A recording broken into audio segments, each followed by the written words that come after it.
Hello everyone and welcome back to a best-of-7 series of professional StarCraft 2. This particular Zerg vs Zerg is the grand finals of IEM Katowice and with that the World Championships of StarCraft. Meaning that the winner of this ZVZ, they are not just gonna win $171,000, which is a lot of money of course, but they will also get the very prestigious title of World Champion of StarCraft. So, game number 1, Pride of Altaris, in the top left-hand corner of the map. Playing with the red Zerg drones from Finland, we are looking at Serral's main base. And his opponent in the opposite corner with the blue Zerg drones from Italy, we have none other than Reynor. Now, right from the get-go, we've got ourselves a little bit of build order variety. So Serral, in general, the man who has dictated the standard of Zerg over the last, well, 5 years or so. Serral is extremely good. He has decided to go for a very conservative approach, which I think is a good way of explaining his playstyle in this game as well. Generally speaking, he plays a very macro-oriented style, and while he does like to mix it up and play some cheese from time to time as well, usually he will play a very safe approach to simply defend what the opponent is throwing at him and then eventually overwhelm the opponent. Reynor, on the other end, I mean, he's perfectly capable of out-macroing the opponent, but he's not afraid to take some significant risks, like, for example, taking the gold base first. 8 golden mineral patches right here on Pride of Altaris. That is not the standard. Normally, gold bases in StarCraft 2 only have 6 mineral patches. So while this expansion is very exposed, it's gonna give him a huge income if he is gonna be able to mine those resources. Now, of course, neither of these two players is unfamiliar with the title of World Champion. Serral ended up winning BlizzCon in 2018. He ended up winning practically everything in 2018, for what it's worth. But he was considered to be the world champion in StarCraft 2 in 2018. Reynor, of course, ended up winning last year.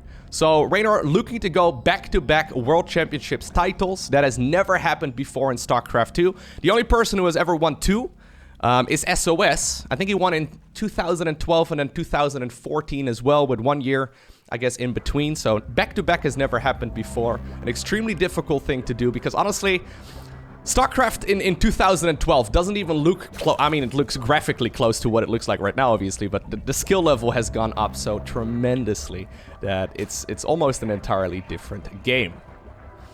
Alrighty. Now, I would give you a little bit more backstory on the opponents that these two faced off against getting to the grand finals.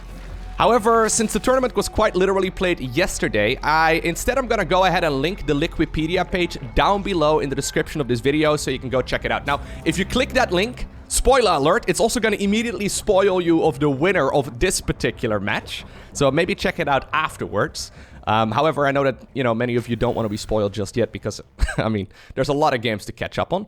Over the next couple of weeks, I will also be casting all the best series from IEM Katowice. So if you aren't subscribed already, make sure to do so you get notified whenever I'm, publishing those videos right here on the YouTube channel. I've got a long list of games I want to go check out. I watched some of the matches live, including this one as well, so I do know who ends up winning this one myself. However, there's loads of games, especially in the first couple days of the tournaments. I think they had like 4 live streams going on simultaneously. It's practically impossible to watch everything, and I didn't. So yeah, I've got loads of games that people recommended to me that I will be covering over the next couple of days. Anyways, right from the get-go, I think we're gonna see a little bit of aggression right here from Mr. Serral. So the problem is, right, those golden minerals are very valuable. If you look at the income right now, yeah, it's 30 workers right here for Reynor versus 31 from Serral, but his income advantage is significant. This is simply because of the fact that he's returning those golden mineral patches. They return 7 minerals a trip, whereas the blue ones return 5, and it adds up very quickly. The only problem is that, of course, this natural expansion right here for Serral only really has 1 entrance, whereas this gold base has quite a few more. Just like that, Reynor is down 6 workers. Generally speaking, early game ZVZ is all about Zerglings and Banelings. Then usually we go towards a Roach Ravager phase, and then eventually the ultimate unit composition for Zerg versus Zerg is Hydra, Lurker, Viper, which essentially beats everything, but it's very expensive and therefore hard to get to. Okay. Losing a Baneling right there for 1 Zergling, also not really worthwhile, but I think income-wise this should still be okay for Reynor, especially when these drones now once again go back to resource gathering. Serral has taken his 3rd base in the triangular position, meaning that it should be relatively easy for him to, well, prevent, for example, these little Zergling scouts. Reynor right now getting a Ling inside of the main base of the opponent. Checks out that there's no lair coming up just yet. So Serral not planning on transitioning just yet. Although he did go for... Oh my god, once again, 5 drones end up going down right here. I think a couple more Banelings there. Anyways, Reynor right now is getting his own lair. Whereas Serral is only going for the +1 missile upgrade. Meaning that Serral is definitely planning on piling on the pressure a little bit more. The main reason to go for a lair is... Well, it's twofold. First off, it's the roach speed upgrade, which is huge. So Serral does scout this right now with a Zergling as well. Secondly, you can of course go for that Spire. And Spires are, well, they're the requirement to... We're not going to kill that, really? Anyways, you need a Spire in order to make Mutalisk, which can obviously shut down a lot of that ground aggression because, well, roaches, they cannot shoot up. Anyways, Serral, I guess, using his opponent's creep spread right here. Creep is considered neutral in StarCraft 2. He's going to try and get those roaches, even without the speed upgrade, in the face of the opponent. Couple of spine crawlers here are coming up. Reynor has successfully read what the opponent is going for. He saw the timing of, well, I guess, lack thereof of a lair. So Serral is taking it here, and eventually he's going to be able to start up that roach speed upgrade. But it's going to be a little bit later than the opponent. That being said, okay, Reynor actually apparently scouted the timing right there of the opponent's lair and has cancelled his own. Canceling does return some of the resources, but right now it's actually a little bit of an awkward dynamic because Reynor was supposed to be the one with the faster lair. And right now it's actually Serral who ends up being a little bit quicker in that department. Also sneaking a couple of Zerglings right here to the 6 o'clock base. And once again, he's going to rally those towards the Golden Expo.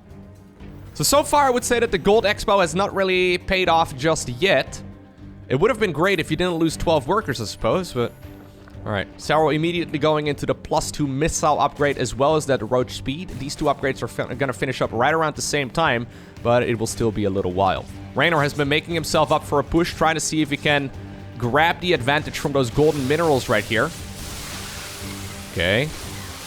The concave pretty much always beats the convex, so you can see the way that Serral is backing up right here. Obviously, Reynor also pushing up a ramp. He does have an Overlord providing high ground vision, but usually that high ground advantage is quite significant in ZVZ. It basically dictates which units can fire first, which is massive.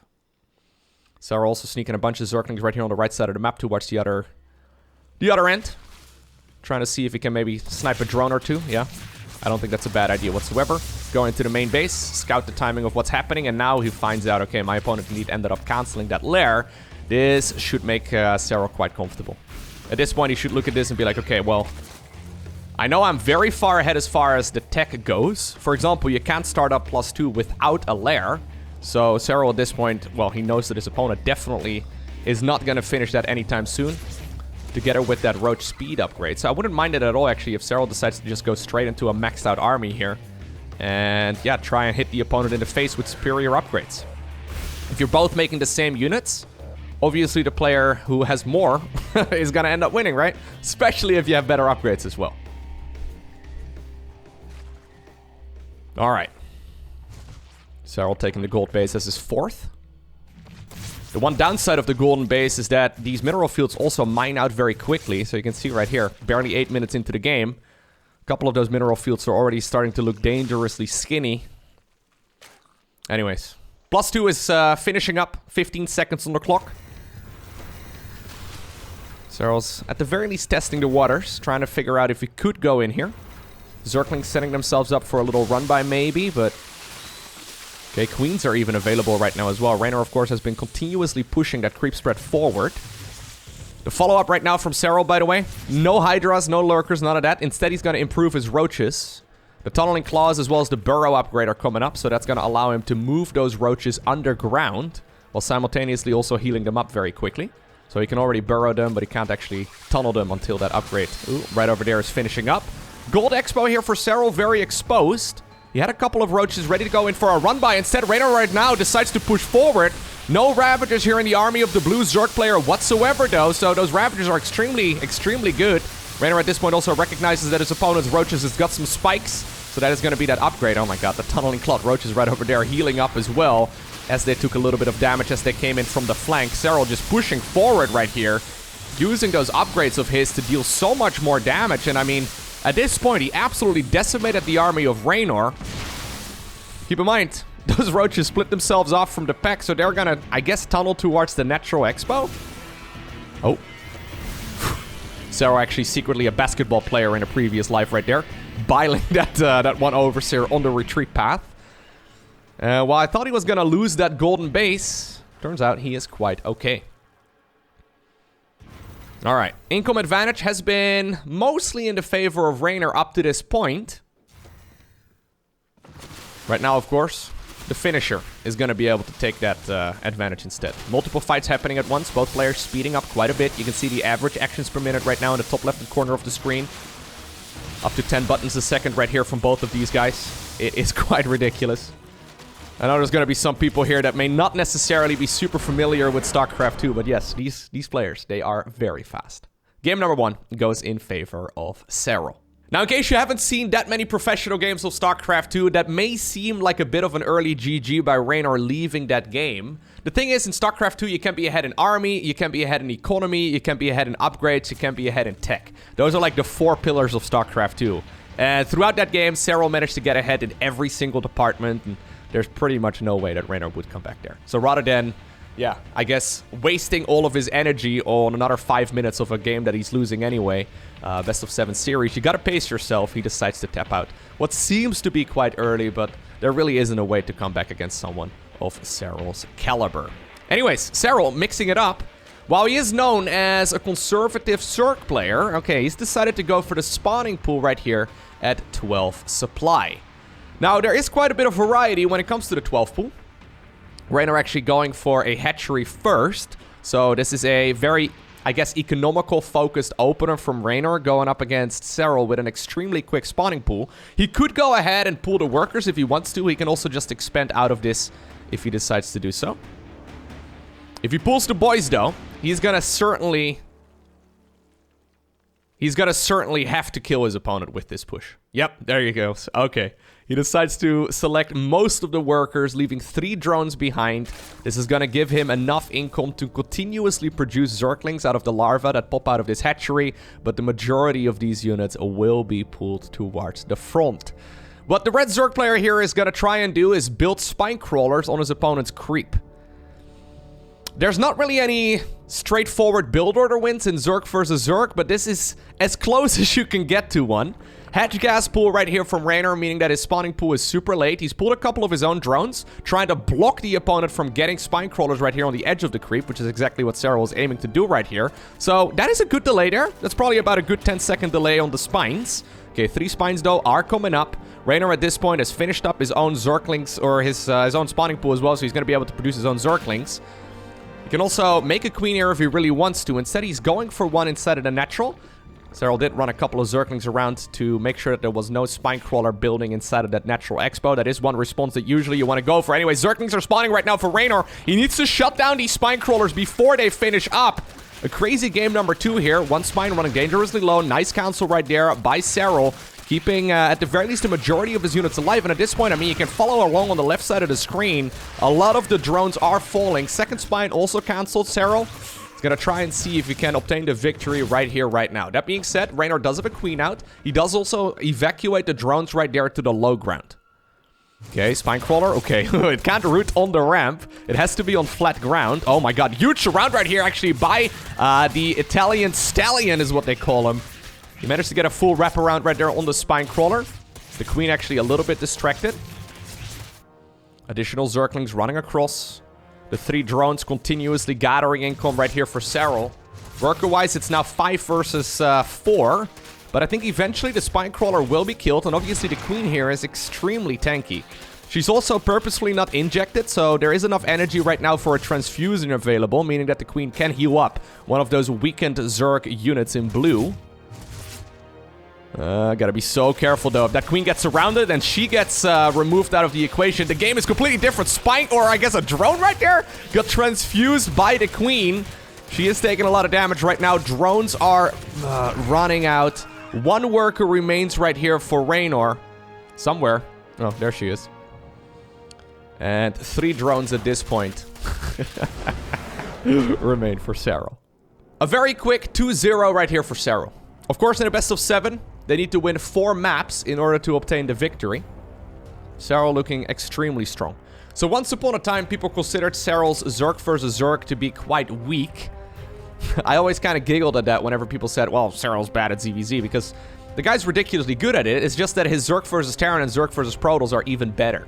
So he's got something north of like 80 to 90% win rate in Zerg versus Protoss and Zerg versus Terran at the professional level, which is absolutely unheard of. And his Zerg versus Zerg is like 10-20% lower than that, but he still wins the vast majority of the games. It's just that against other top-level Zergs, he does seem to struggle a little bit more. But you can see, right, how volatile this matchup is. It's extremely easy to accidentally lose. Anyways, Reynor doesn't really seem to have one matchup that's weaker than the others, I suppose. He's very good in all three. Serral, I would say, though, definitely a little bit better overall in ZVT and then also in ZVP. But Reynor, certainly not weak. I mean, obviously, making it to the grand finals requires you to take down many opponents. So Reynor this time around actually positioning the spawning pool very far forward. The reason for this is to make sure that the spines actually can't build over here. So one reaction that we have seen to a 12 pool, I mean, it's not happening in this game, but Reynor could go ahead if he saw drones once again running through the center of the map. He could go ahead and build a couple of Evo chambers over here to like block the spines from coming up. You can delay it for a very long time, and then once eventually the spines may go all the way around, or I guess the drones go all the way around and then morph into spines, you can cancel those 3 Evo chambers. It is a cute little move, but that's the reason why we do see Reynor moving the spawning pool quite far forward to, I guess, function as like a semi-wall off. Every second in that sort of situation definitely counts. I'm not sure why I didn't do that actually in the previous game. Serral making a very similar move over here. Zerg players in general don't really think about their building positioning as much as, well, for example, Terran and Protoss, but these guys definitely have considered everything.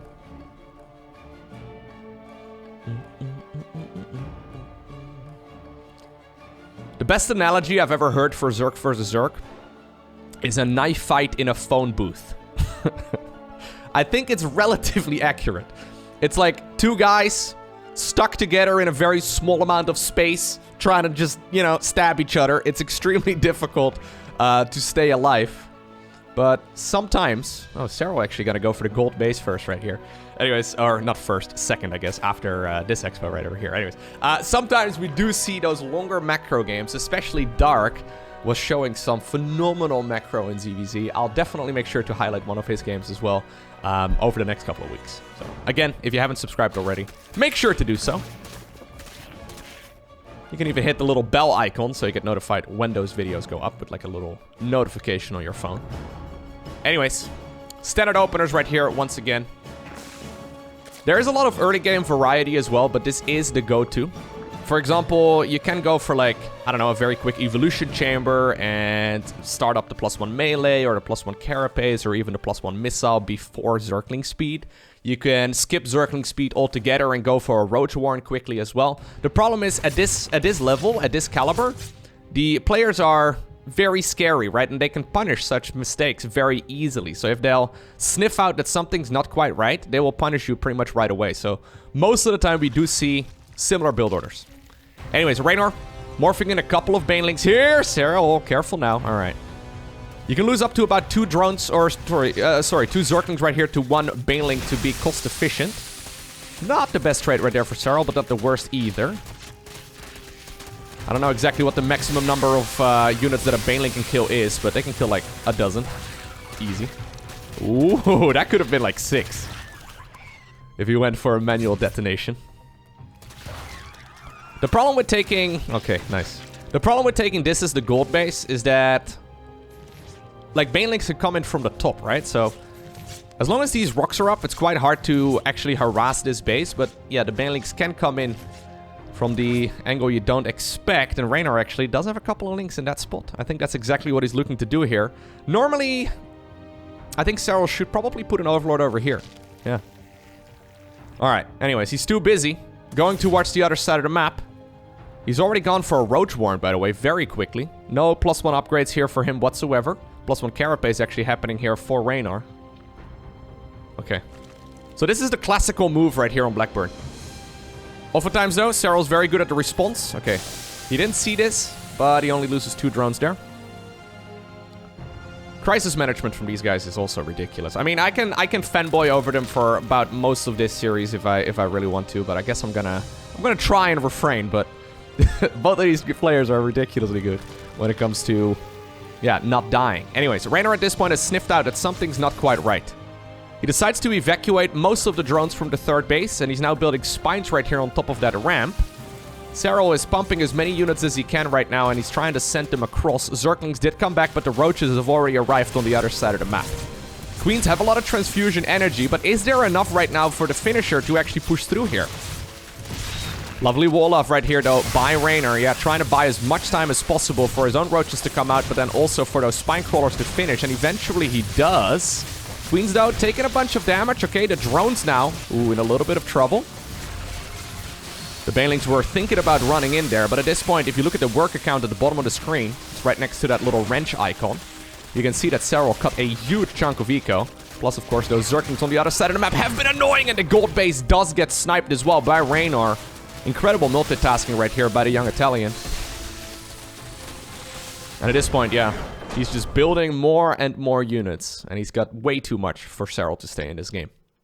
That was a very important win for Reynor.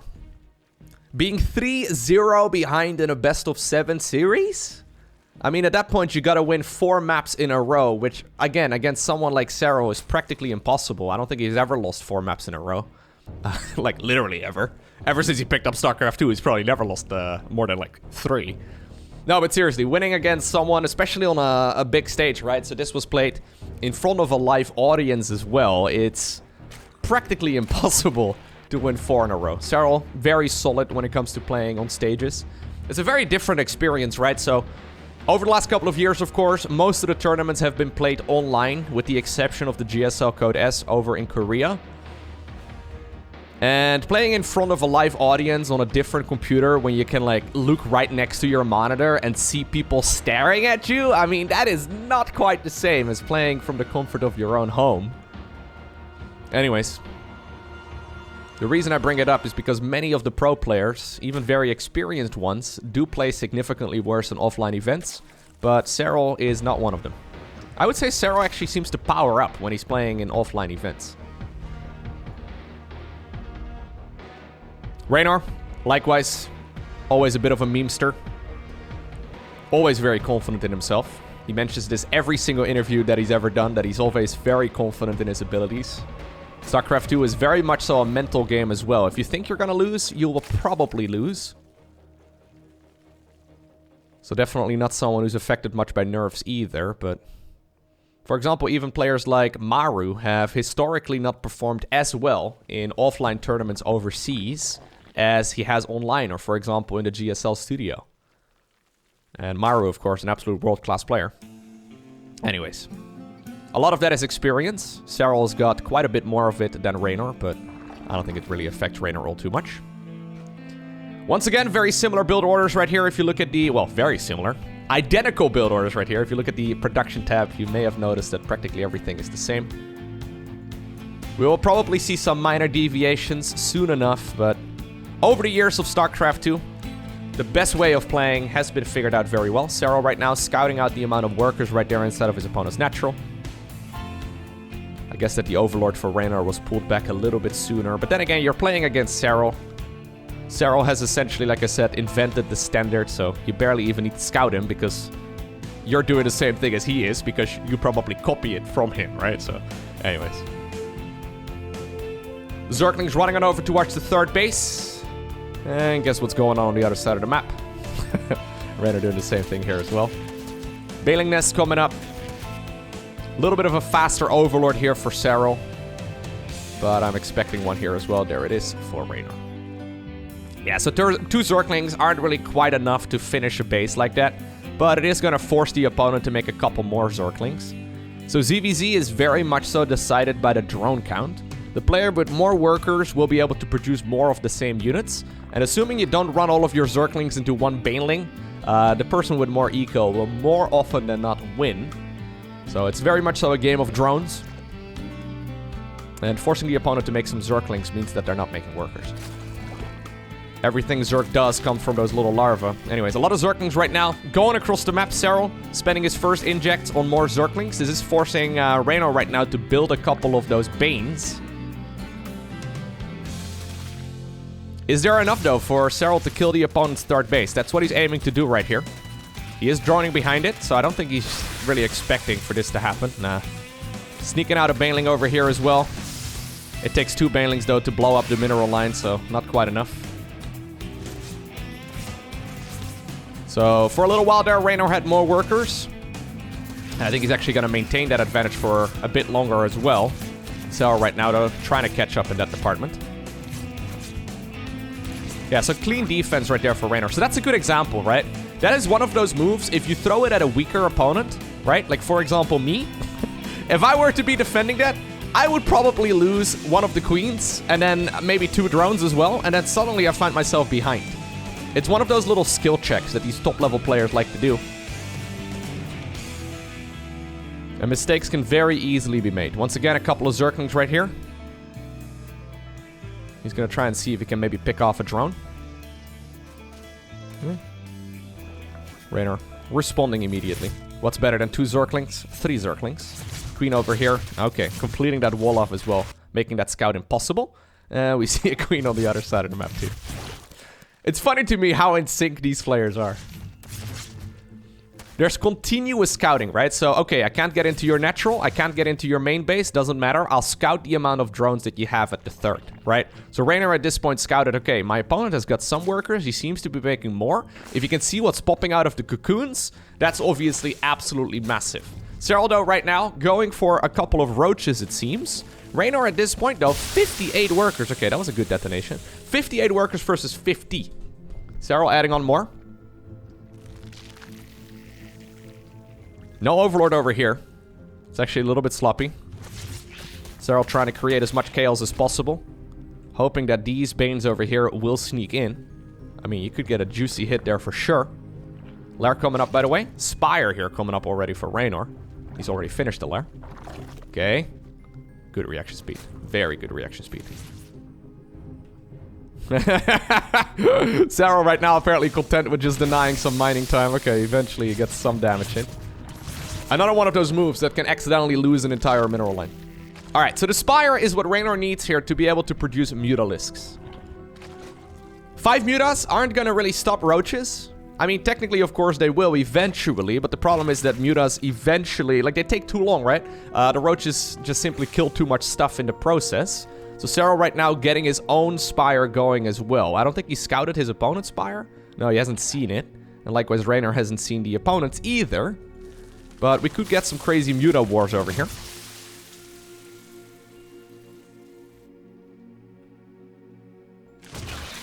Both players, though, are adding on their +2 upgrades for the roaches. So I think Reynor is probably hoping to get, like, one group of Mutas out to take map control, kill the Overlords, kill the Overseers, maybe kill a couple drones as well, and just keep the opponent back. Usually you need about, I would say 8 to 10 or so Mutas out to keep most of the roach pushes back. So that's gonna trigger Serral to play a lot more defensively. If it's only like 3 Mutas, he doesn't really care. That's gonna tickle those roaches. Alright, so 6 Mutas right now coming up. Serral is sneaking one of these Overlords around the right side of the map. So I think it is gonna eventually find the Spire. Actually, a Changeling already found it, so he doesn't even need it. Alright, so he's gonna finish up his own Spire. Does he want to make Mutas from behind? Alternatively, he could go into... Okay, I was thinking about making a Hydra Den there. He could go into Corruptors, yes, which is exactly what he does here.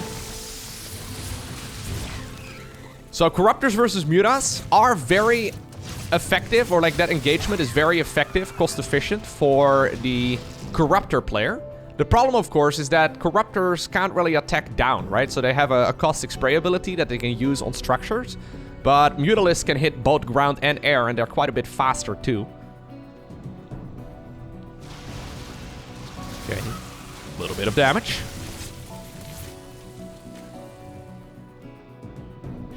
Not really too much so far, though. Yeah, he's hoping to get an Overlord as well, but at this point, the Corruptors are spotted. Corruptors just simply far tankier.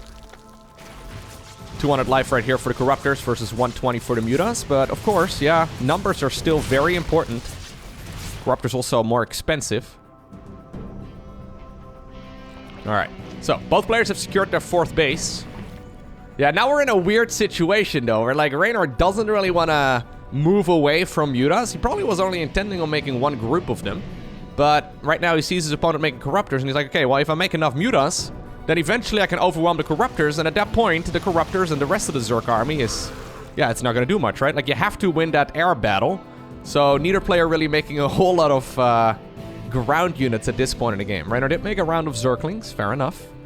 Serral also not really saturating his gases at the 4th base as quickly.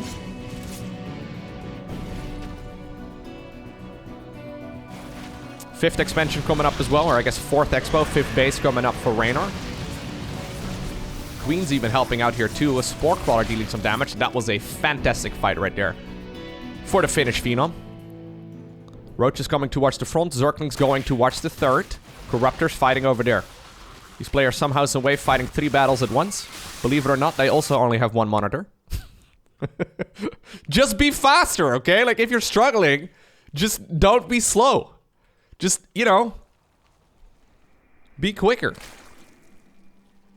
Now, I will note, though, that the average actions per minute is definitely an indication of how fast these players are playing. But they are using a lot of tricks that, like, inflate that number a little bit. So they have higher keyboard repeat rates, for example. So if they hold down a button, it will start repeating a little bit faster, and therefore the actions per minute seems higher than... like, holding down a button can basically result into multiple actions per minute, but they're literally quite, you know, just holding down one button. Anyways, Zerglings on the left side of the map. Roaches and Ravagers moving out right now against each other. Corruptors, though, yeah, do find a large clump of those Mutalisks. Zerglings at the same time running into the Natural Expo. This is huge. If Mutas were reinforcing this for Serral, he could, I guess, clean those up. And while I think the Corruptors here are winning that battle, you don't want to have so many Corruptors either that they're sort of just left over. I mean, I'm saying that. The Muta count is ridiculously high. Roach is winning the battle on the right side of the map. Only 5 drones going down. Are you kidding me? So, Reynor has killed 17 workers here in total, but I actually expected with like 20 Zerglings running in that they would kill at least 10 drones. Only 5 of them going down, okay. +1 air carapace right here for Serral. +1 flyer attacks for Reynor. Zerglings once again on the right side of the map. At this point, apparently, Serral's smelling that he could maybe do some damage on the other side of the map. Yeah, if the Corruptors are distracting this army, maybe the Roaches can just run in. At the same time, though, Zerglings towards the Natural, as well as the 3rd base of Serral. Serral gonna be forced to pull back some of his own units here to try and defend home, but this is gonna deal damage. At this point, Serral's still reinforcing with more and more Corruptors. It seems like at this moment, the Mutas are also overwhelming those Corruptors. Some Roaches, though, are dealing some damage right here, but those 2 Spine Crawlers are the absolute MVPs at the 4th base of Reynor. Some static defense wouldn't have hurt here for Serral either, huh? Yeah, in general, static defense is not as good as having units out, assuming you have the units in the right place at the right time. Alright, so Reynor right now takes a 30 supply advantage. Adding on more Mutas. He's accidentally transitioned towards Mutaling Bane. Not the intention, but it's the reaction that he was forced to make. So at this point, if we look at the unit count, it's 11 Corruptors versus 24 Mutas. And I think there's enough Mutas right now for the most part to one-shot this. Zerglings right now, even though there was a full wall-off created there by Serral, do bite their way through that Evo Chamber block, and they manage to get once again inside of the main base of the finisher.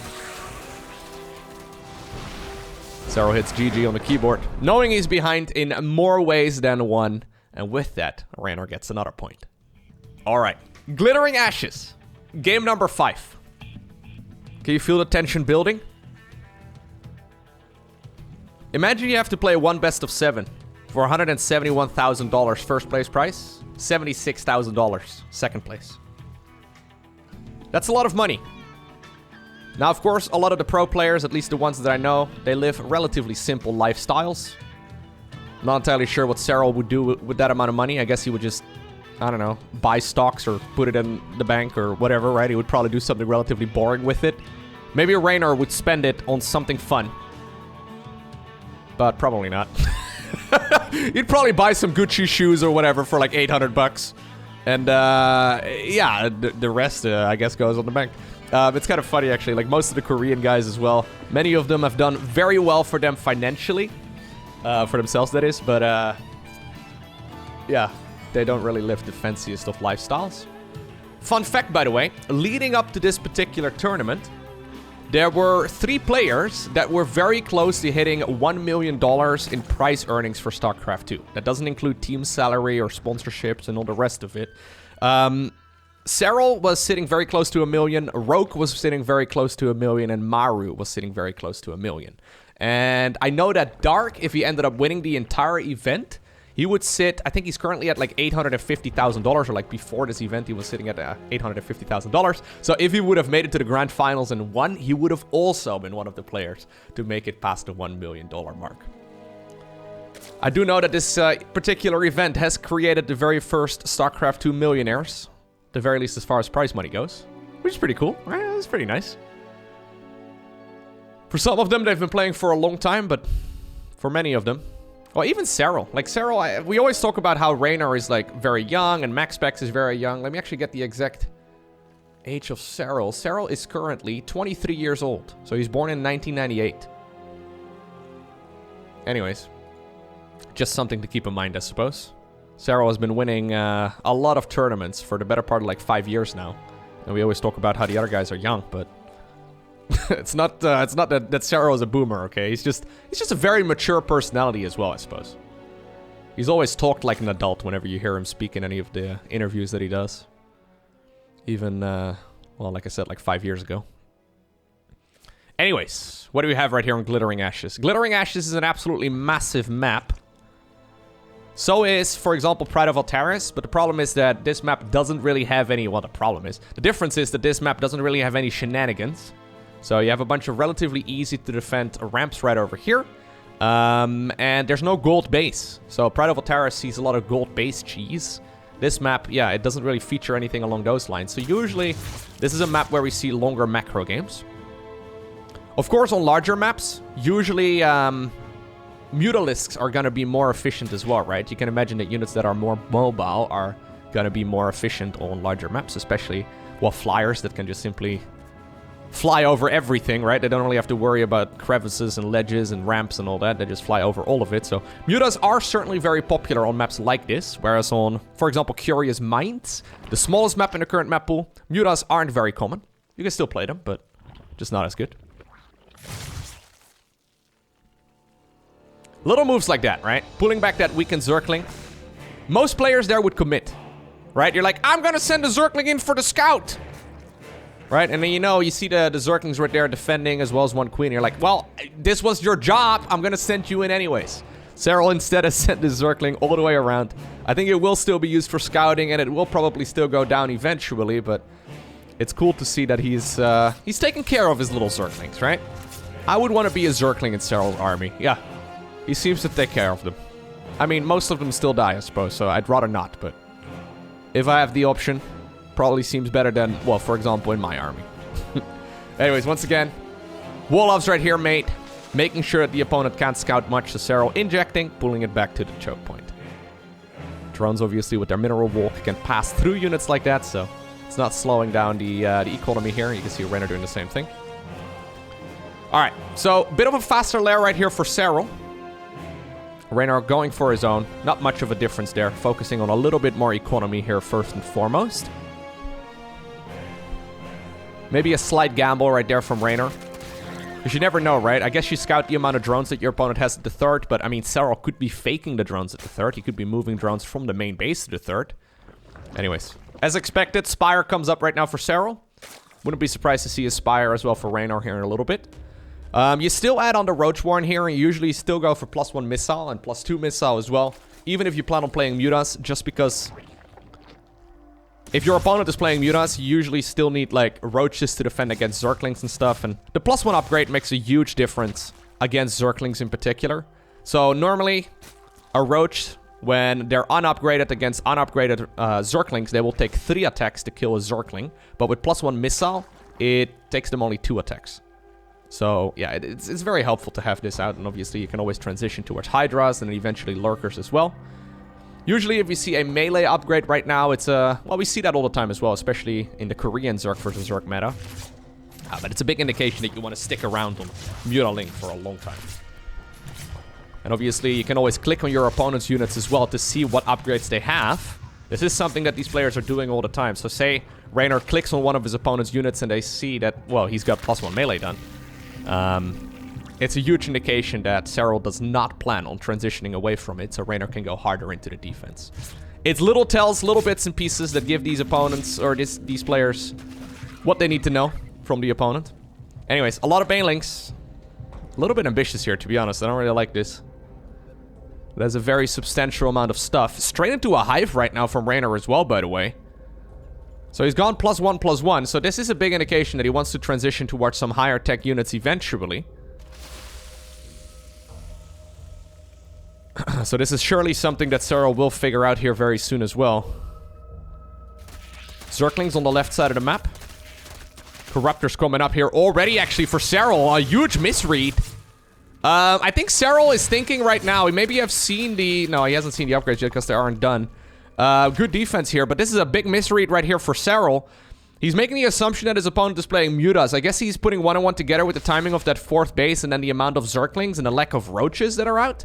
He's also seen a bunch of queens from the opponent. I guess he's assuming here that his opponent is going to go for Mutalist, right? That's why he's making those Corruptors. But that's really not what Reynor is going for here at all. Reynor instead has already decided he's going to be able to kill the base. I think yeah, he will. He will. Anyways, Reynor instead has decided to go straight into a hive and now double Lurker Den. So he's gone Hydra Den, Infestation Pit, straight into a hive, and then double Lurker Den. I guess his plan right here is to try and make, well, a bunch of Hydras and then morph them into Lurkers, get both of the Lurker upgrades going very quickly, and then suddenly you find yourself at a huge advantage. Normally, this would be difficult to do, because of course Serral would be flying around the map with Mutas, right? And obviously the Hydras are good against it, but yeah. Right now Serral decides to go for what seems to be an all-in of his own. He's got a lot of Corruptors here. He's got 9 Corruptors that are completely dead weight, so he's just spent a lot of resources. I mean, he can kill some Overlords, I suppose, and maybe use that caustic spray ability on one of his opponent's structures. Anyways, Queens are pulled to the front. This is obviously going to take forever. They're not particularly fast. Okay, Roaches, though, dealing a lot of damage here. The 4th base of Reynor is in a little bit of trouble. Keep in mind, Reynor doesn't have his own Roaches here, right? And Hydras in a straight-up battle aren't going to cut it. Zerglings trying to go in for the run-by, but apparently Serral... Okay, well... he's going to once again lose his 4th base, it seems. Corruptors right here using that spray ability on the 3rd base of the Italian. And it does die. A couple Corruptors right there get killed in the process as well. And Serral, actually, seems to be pulling a rabbit out of a hat here. Found himself in an awkward spot. But he's doing a good job here. Both of the Lurker upgrades right now coming up. I think that Serral at this point realizes what's happening because he has seen the amount of Hydras here from the opponent. And normally there would be some Mutas here as well. Corruptors at this point have scouted the double Lurker Den. So, well, he's also seen the Lurker, so I guess he knows what's up. These upgrades, though, are very critical. Yeah, these upgrades are very important. Serral cannot see the progression here on those upgrades either. So he has decided to split the Corruptor Caustic Spray ability on both of those upgrades. Oh my god, the Lurker Dens is running so low. Queens, actually, coming in, and they do finish. They do finish. Both of the upgrades do finish. That was very clutch. Yeah, Serral can't see the progression timer on that structure, right? So he doesn't know. At this point, even though Serral has been defending his bases very well at home, a couple of Zerglings do manage to sneak in. Lurkers right here dealing so much damage as well to the Roaches. Reynor right now finds himself at a huge tech advantage. Killing more and more Zerglings on the other side of the map. Serral knows it. GG is called. Reynor wins 3 maps in a row. Match point right here for Reynor. 3-2 over Serral. If this was me right now, I would go for the dirtiest cheese I could come up with. I know that Reynor must be suppressing those feelings right now, but for those of you that have ever played a StarCraft 2 tournament, or I guess anything competitive in life ever, you know that as soon as you start competing, at the very least that's what happens to me, you immediately feel like throwing all of the practice out of the window and go for something you've never done before. Yeah, Reynor Could be going for a proxy hatchery, canceling it, making a spine crawler on the other side of the map, and then rushing in Zerglings, right? Like a build order that could theoretically work, but 9 times out of 10, it's probably not going to happen against someone like Serral. Anyways, I would be thinking about going for the dirtiest build order right now that I could come up with, just to, like, get this over with, right? Anyway, suppressing those feelings and making sure you are in the best mental state is not really something you can practice, right? You can visualize it. You can think about it a lot, but there's really no way to practice being in this sort of situation at all. I don't know if that is something that Reynor thinks about at this point at all. But personally, I can imagine that my hands would probably start shaking. And I mean, you have a little bit of wiggle room if you're 1 point ahead of your opponent. Is he thinking about being the very first player to ever win the World Championships twice in a row? Is he thinking about his opponent being considered to be the greatest StarCraft 2 player of all time, and that maybe people will start calling him that instead? There's a lot of thoughts that could go through your head, and I feel like keeping your head cool in these sort of scenarios is probably 90% a genetic trait. Being able to deal with that level of pressure is, I don't know, it is something you can practice, and obviously you can get a lot of experience, right? But like I said, especially someone like Reynor. Reynor, as of me making this video, currently 19 years old. Obviously, he's had a couple years under his belt, but a lot of that has also been, well, in online tournaments because of the Rona, right? It's, yeah. It is something worth keeping in mind at the very least. I feel like most players, other than the world-class ones, would not be able to deal with this level of pressure. Getting shaky hands, for example, in this situation would not be great. Right? Microing Zerglings and, yeah, try to not run into Baelings. Probably not something you want to do without being, you know, in complete control of your emotions and your hands and whatever you have. It's also very tempting at this point to autopilot. So, for example, maybe they're not thinking about, okay, I'm going to try and cheese out my opponent with something dirty, like what I would do if I were to play in this event. But you could autopilot and just, like, stop scouting the opponent, right? Or, like, stop spreading your overlords perfectly. You could just work on your... Well, a lot of it is autopilot, of course, like the way that the queen injects are happening.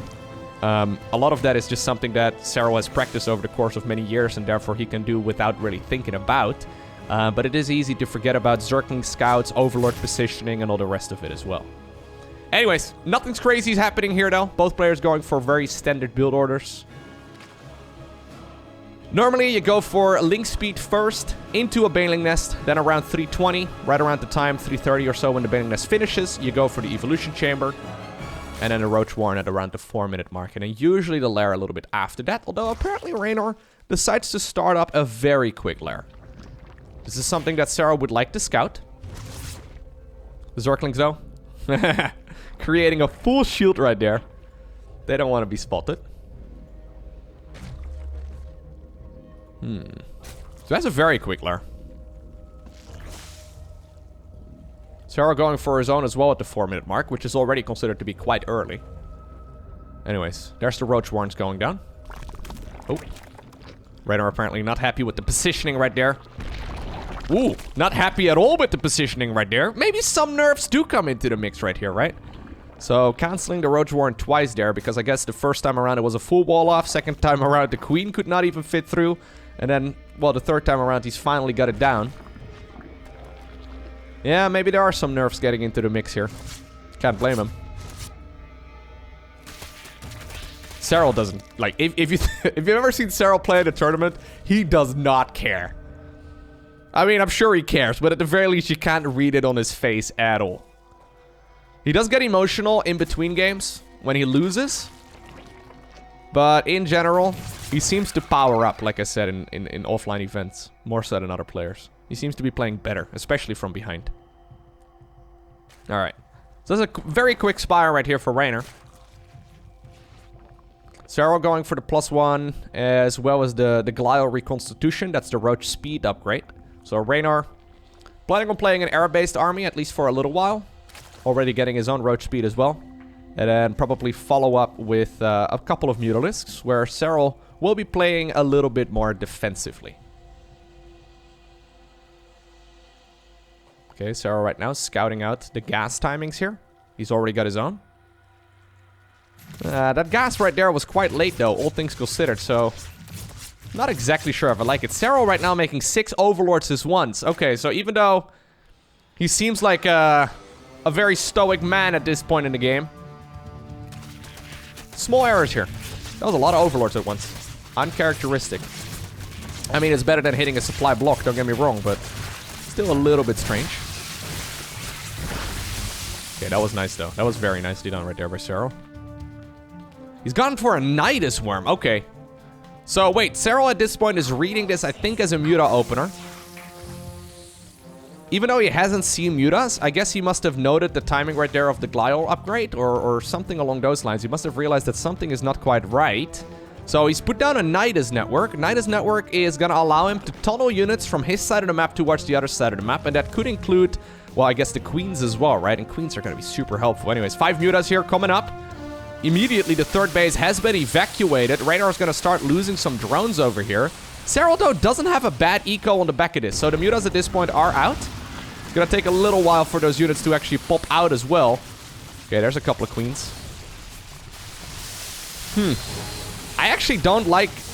Well, I don't know. Reynor pulling all the drones away from the third base is going to hurt his economy quite a bit, right? It's not like Serral's eco here is back... Or is bad on the back of this. So right now the drones are pulled to fight as well. The Muta opener a little bit too greedy. Serral punishes it immediately. Here we go. Map number 7 in a best-of-7 series. One map to decide who the World Champion of StarCraft 2 is. And for $100,000, roughly, more in prize money. Serral has won every single Premier tournament that is out there, other than the GSO Code S, which is a Korean event, and he would have to move to Korea for like 3 months to compete. I don't think he's ever going to do that. Other than IEM Katowice. So back when Serral was crowned World Champion of StarCraft 2, that was still decided at BlizzCon in 2018. Blizzard has since then changed the way and the format of the tournaments. So yeah, these days we crown the World Champion at IEM Katowice. But Serral, while he hasn't made it to the grand finals of Katowice in the past, this is the one trophy that is missing from his cabinet. I also imagine that if Serral wins this, he would be considered the undisputed best StarCraft 2 player of all time. People would call him the GOAT. I mean, people already call him the GOAT, but this would just seal the deal. Reynor on the other end. He would be the very first player to win the World Championships twice in a row.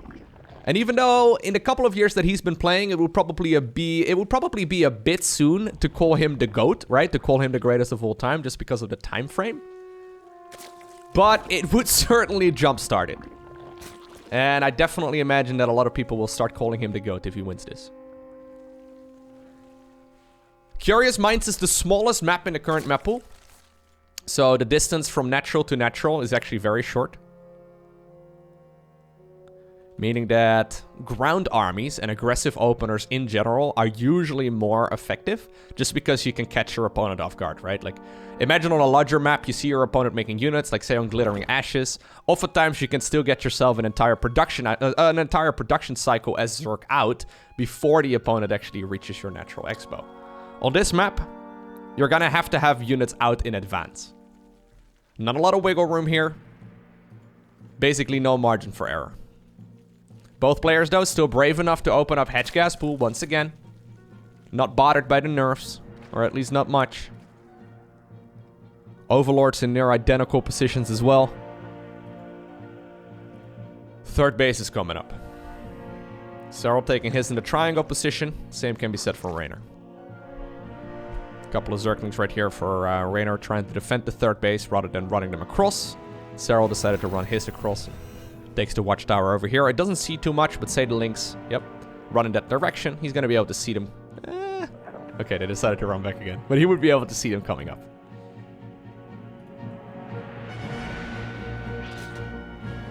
Baneling Nest.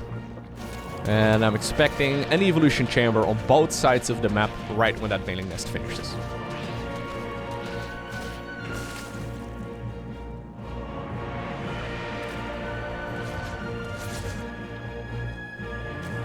Queen right here putting a Creep Tumor at the front. Serral doing it a little bit differently. So Reynor, yeah, skipping one of his queen injects right there to go for a faster creep tumors, or one faster creep tumor right over there. Whereas Serral is playing this a little bit more economically focused, as expected. It's gonna make defending the third base a bit easier though here for Reynor. Connecting those bases with creep will allow the queens to join in relatively easily. Serral has shown that he likes to make a round of links with the very first injects that pop off in this series, but he's not doing it over here. Although he does already have a pretty significant amount of Zerglings here regardless. Worker-wise, this does give Reynor a very small advantage. Both players, by the way, have gone for the Evo chambers and are gonna go for the +1 upgrade. So this is the upgrade right here for the roaches.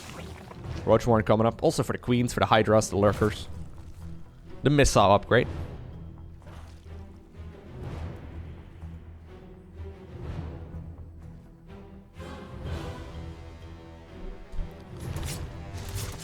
One Overlord may be a little bit too far forward.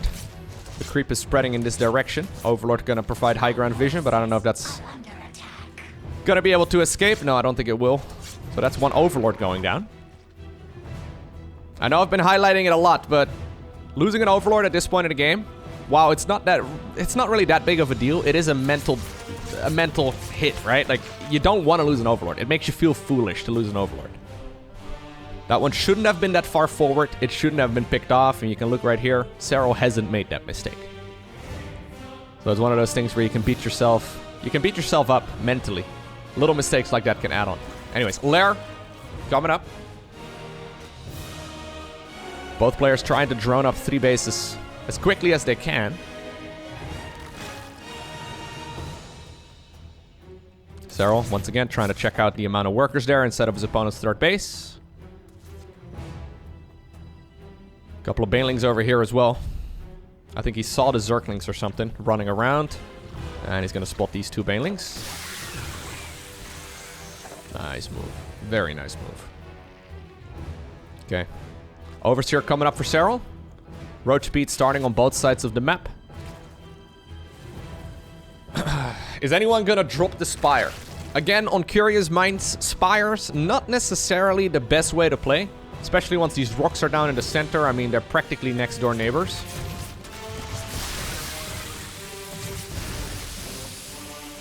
So Serral playing a more conservative approach. Not surprising. You can see though that all of those little moves that Serral has made so far does put him in a slight economical and supply disadvantage. Just because he refuses to cut corners. Which makes a lot of sense. Just also a little bit dangerous, because if the opponent cuts a corner, then you can find yourself ever so slightly behind. Double Evo right here for Serral. Going into the Carapace upgrade simultaneously with the +2 missile, which again is the big one. Reynor sticking around on 1 Evo chamber, going for a Spine Crawler over here instead. 4th base though, coming up for both. I can't believe they're just playing a solid macro game at this point. Like, I'm getting nervous that I already know the end result for this series. Maybe I'm just sad. I don't know. Like, you know what? Yes. Let ourselves, or let me set myself up for a long macro game. In a game for 100 grand, more or less. Not bad whatsoever. Anyways, Spire coming up. Serral, though, rather than going for a Spire, opting to go for the Tunneling Claws together with a Pneumatized Carapace upgrade right there, as well as Burrow. So Serral getting all of the Roach Ravager-based upgrades. Reynor definitely has a good amount of Roaches out, but he's planning to transition towards Mutalisks instead. Historically, Serral, I feel like, I don't know if this is right, but I feel like historically Serral has never really liked playing defensively with a ground-based army against someone who's opening up with Mutas. So at this point, Serral has scouted it as well. Decides to instantly throw down a Hydroden as well as a couple of Dropper Lords. Anyways, I might be wrong, but 9 times out of 10, whenever we have like one player playing a ground army and the other player playing Mutalisks, the Muta player will eventually win, just because it's extremely easy to accidentally mess up against Mutas.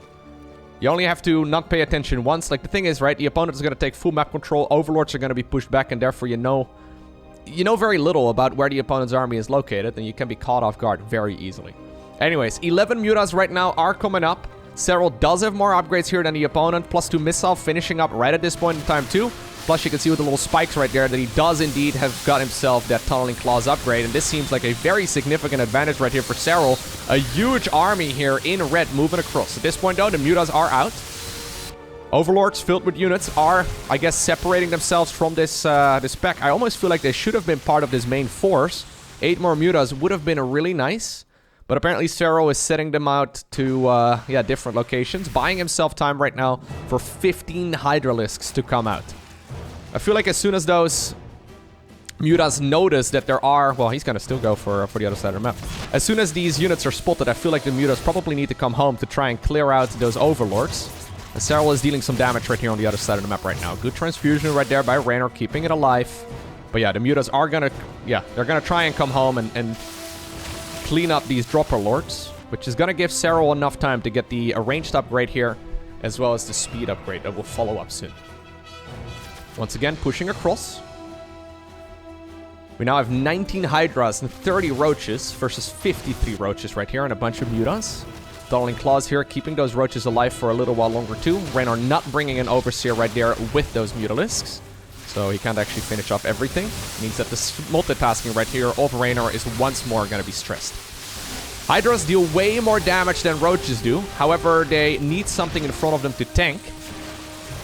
Dark Base right now of Reynor in a little bit of trouble. At this point, Serral is at a massive advantage. He's got better upgrades than the opponent. He's got a better unit composition than the opponent.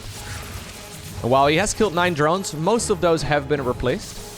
But at this point, we're talking 4 base Serral versus 3 base Reynor.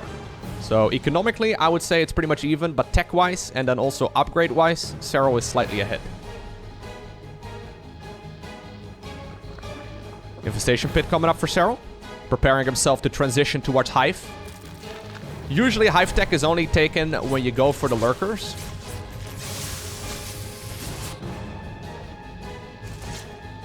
Okay, huge fight right over here actually. Roach Ravager Hydra army here from Serral was split off to try and defend the 4th base. A couple of Biles do connect here. Okay. Good control right there by Serral. Barely not stepping into his own Biles. Couple of Roaches tunneling towards the other side of the map. Serral's gone for a Hive right now, as well as the Lurker Den. The Lurkers absolutely tear apart Roaches and Ravagers. Although Ravagers can, of course, still rain Corrosive Biles. There's the mutas finally once again showing themselves. These mutas have not brought what they normally do, right? Normally mutas give you that map advantage and that map control. And while they killed a couple of Overlords here and there, a few drones, maybe a couple of Roaches as well, they really haven't achieved that much. So I would say this opener for Reynor has been shut down for the most part. Okay. Tunneling Clawed Roaches have been spotted. Serral once again just trying to be a nuisance, buying time. Trying to push that tech advantage further and further ahead. Hive's going to finish up very soon though. Those Lurker upgrades are going to be massive. So Lurkers have 2 upgrades. One gives them additional range. The other allows them to burrow faster. Both upgrades are incredible. Lair Tech Lurkers are not very good. Hive Tech Lurkers are a little bit too good. Anyways, there we go. 9 Lurkers are coming up. Now with good positioning, you can still obviously surpass the Lurkers, right? Roaches and Ravagers trying to get some work done. Serral setting up a beautiful concave. Reynor though, dealing some damage over here as well on the right side of the map. Killing 11 drones here in the end, right? Like that is a good amount. Not bad whatsoever. Only 2 mutas remain, but maybe that can still be helpful, killing a couple of Overlords. Anyways, at this point, the Lurkers have been spotted. Reynor decides to go for his own Infestation Pit right over here. But he doesn't have a Hydra Den, and he doesn't have a Lurker Den with that either. Instead, he decides to go straight into a Hive. So I think what he wants to go for here is probably Vipers. Lurker's not in the right position. A little bit of damage here being done. Good sniping there, though, by Reynor. So Vipers have an ability called Abduction that allows them to pull units out of the ground. And obviously, you can pull them in the direction of the rest of that army. A couple of Ravagers, though, here. Very exposed. Serral is going to be able to push those back. but 7 drones do end up going down. Serral right now not replacing any of his lost units with additional roaches. Instead, he's gonna go for hydralisks. Shutting down the mining right there on the left side of the map. I would love to see some Vipers right here for Serral. I don't think we have seen any of them yet. No.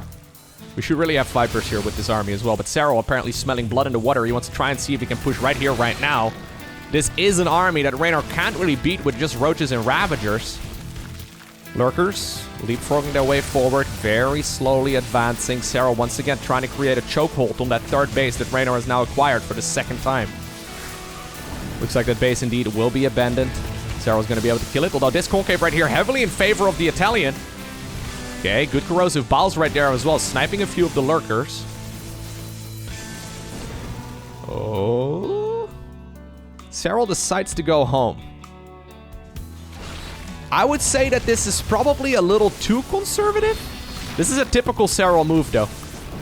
Yeah, right now, Roach is going for the counterattack. Reynor looked at that once. He's like, okay, if you're going to go for a retreat at this point, I think you should maybe go in for the kill instead. But if you're going to pull back, I will try and deal some damage on the other side of the map once again. The reason, though, why Serral has decided to go back is because he wants to add on 10 more lurkers while simultaneously also getting energy on those Vipers. So I thought I saw some Vipers on the production tab, didn't I? Maybe they actually already got sniped? Maybe it was these ones. I'm not exactly sure. I could have sworn I saw Vipers. Maybe they got killed. I don't know. Maybe it was even on the screen and I just didn't notice. I feel like Serral had an opportunity to go win the game right then and there, but decided to play conservatively, decided to pull back.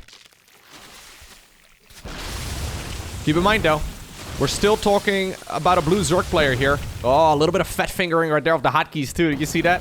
Accidentally burrowing the roaches and the ravagers rather than the roaches and the hydras rather than the lurkers. Serral getting maybe a little bit nervous as well. Anyways, Reynor does not have any Vipers. Or, sorry, any lurkers. Serral does not have any Vipers. Finally, he starts up a couple right now. No, maybe he canceled them or something. I don't know.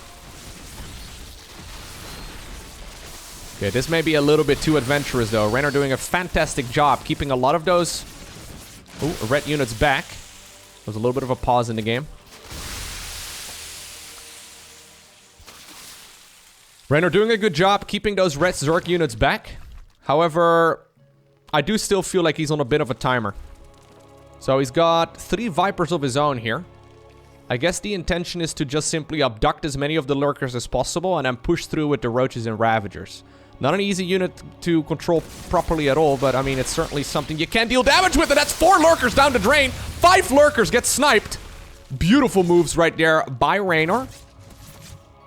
That is a very cost-efficient move. The fact that we are in this position right now in the first place is kind of mind-boggling, though. Reynor actually manages to push back his opponent, and somehow, some way, he's now even ahead in the supply count. There's the Hydra Den coming up right here. Probably thinking about going lurkers of his own, but just not brave enough to transition there right away, because it's very difficult to do so. Keep in mind, Vipers can abduct each other as well. Parasitic Bomb, also a very nice ability. And there's one Viper getting abducted. Okay. Serral tried to get the follow-up abduct, but instead it's going to be a Ravager. Roaches on the right side of the map trying to get some work done as well. Looks like they will be pushed back too. Serral just adding on more Vipers. Serral is in firm control of this game, but I feel like there was a potential for him to win, and he didn't take it. Reynor at this point, just not with the right unit composition, but with a very significant bank.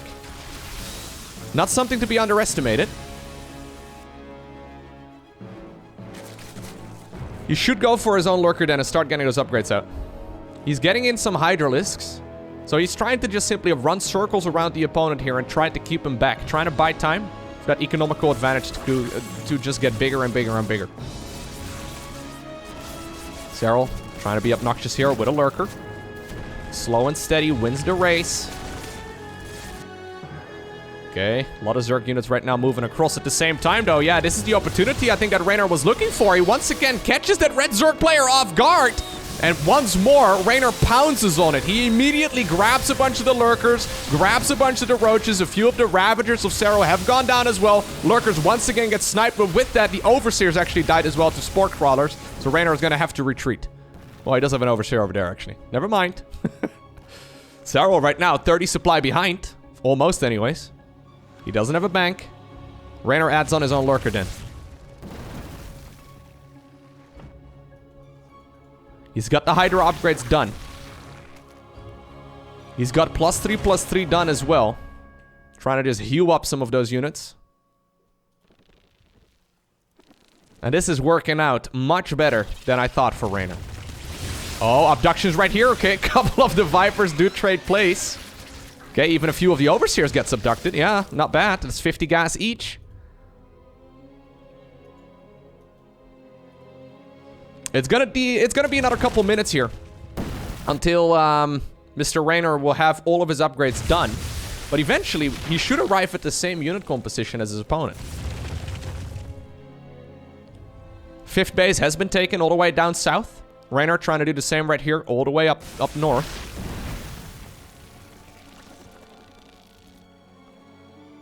Reynor once again hoping he can deal some damage right here. Lurkers though burrow very quickly and they deal a lot of damage with those spines to those Roaches. That was almost a trap set up by Serral specifically for that move. It's worked twice before, so Reynor thought, you know what, I'm going to try and do so again. This time around he gets punished. Okay, Serral once again making what seems to be a move towards the other side of the map. I thought Reynor had all of his Hydra upgrades already done, but it turns out, well, Group Spines apparently was forgotten for a little while. He does have it, though, for the next engagement. Serral cutting off the opponent from that 5th base. Serral also simultaneously scouting the base in the bottom left-hand corner. Meaning that he knows that his opponent does not have much eco. He knows at this point that he's economically ahead. He's got a better army. He's got better upgrades. Although soon those upgrades will be nullified in about 10 seconds. Okay, a couple of nice abductions right there actually by Serral. Grabs the Vipers from his opponent. Reynor already running dangerously low on gas. He doesn't have much anymore. Those corrosive biles though are absolutely massive. A couple of the Lurkers and Vipers there go down with the exact same biles. Serral knows he doesn't need to play too aggressively because he knows he's bleeding out the opponent, but he does not want to give him more opportunity to come back into this game. Top right and base taken here as well by Serral, taking a couple of new expansions. Reynor gets pushed back towards the natural expansion. Massive blinding clouds though do shut down those Lurkers temporarily, but in the end there is too much for the finisher. And with that, Serral is the winner of IEM Katowice. He's the World Champion of StarCraft 2 for the 2nd time, and this pushes him well north of $1 million in prize money. And at least in my personal opinion, this makes Serral the undisputed greatest StarCraft 2 player of all time.